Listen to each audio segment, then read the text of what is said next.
హైదరాబాద్నే ఉంటుండే, కొట్లాడుతుండే. ఇంకా అంత ఏజం పోలే. అప్పుడు నేనేమంటున్నా, దీన్ని రమారం చెప్పేది ఏంటంటే, సౌత్ ఫెడరేషన్ నార్త్ ఫెడరేషన్ అనే ఈక్విలిబ్రియం గనక తగ్గిపోతే ఉత్తరాది ఆధిపత్యం ఎప్పుడు మనువాద ఆధిపత్యమే ఉన్నది. ఉత్తరాదిలో ఇప్పుడు అంతా హిందుత్వ మూలాలు అంటున్నారు. హిందూ మూలాలు కాదు. హిందూ వేరు, హిందుత్వ వేరు. హిందూ మతాన్ని వాడుకొని రాజకీయాలు చేయడాన్ని హిందుత్వ అంటారు. హిందూ మతం ఎవరిది కాదు. నేను హిందువుని కాదా?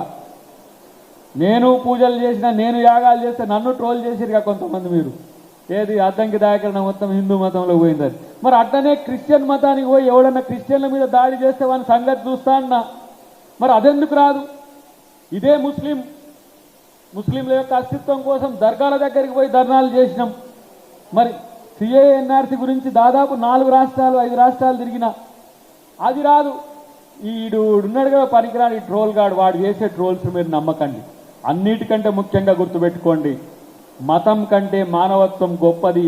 అదే అంబేద్కర్ ఇచ్చింది ఈ దేశంలో. ఒక దళితునిగా పుట్టబట్టి అంబేద్కర్ భారతదేశంలో ఒక దళితుడు రాజ్యాంగం రాసిందని అంటారు, కానీ ఒక మేధావి రాజ్యాంగం రాసిందని ప్రపంచం మొత్తం కొని ఆడుతుంది. ఎందుకో ఆలోచించుకోండి. కాబట్టి మనం కేవలం పరిమితమైన ఆలోచనలతో ఉండకూడదు. అన్నిటికంటే మిక్కిలి నేను మిమ్మల్ని ఎడ్యుకేట్ చేయాల్సింది ఏంటంటే, మనం సమాజం కొరకు పోరాడే దిశలో మీరు మరింత పదును పెంచుకోవాల్సిన అవసరం ఉంది.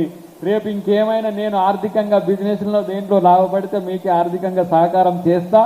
సంఘాన్ని ఏ రకంగా తీసుకుపోవాలనే దానికి డైరెక్షన్ ఇవ్వడానికి కూడా వీళ్ళు ఎంతసేపు ఏది పదవులు రావాలి, అధికారం రావాలి, ఇదే ఆలోచనతో ఉన్నారు.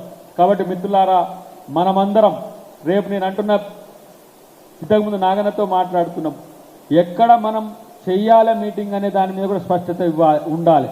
మిమ్మల్ని ఎందుకంటే సొంతంగా పని చేయమంటున్నా, ఎట్లా చేస్తారో చూద్దాం, నా డైరెక్షన్ వద్దు. కానీ ఇదే మీటింగ్ మీరు రవీంద్ర భారతితో ఇంకా ప్రధానమైన ప్లేస్లలో పెడితే ఈరోజు మీడియా ఎక్కువ కవరేజ్ అయినా, అయినా కూడా పెద్దలు మిత్రులందరూ మనకు అన్ని రిప్రజెంటేషన్ వచ్చింది. కానీ తెలవాల్సిన అవసరం ఉంది. అది భవిష్యత్తులో చెయ్యాలి. సంఘానికి సమయం ఇస్తామని చెప్పలేను, ఎందుకంటే డెఫినెట్గా రేపు అవకాశం ప్రభుత్వంలో వచ్చే అవకాశం ఉన్నది. కాబట్టి ముందు అదేదో చూసిన తర్వాత సమయం మీకు ఇచ్చేది చేస్తా. లేకపోతే రాజ్యాంగ పరిరక్షణ యాత్ర మనకు ఓబీసీలకు చట్టసభలో రిజర్వేషన్లు చేసే యాత్రకు ఇక అందరం ఏదో ఈ నుంచి పోయి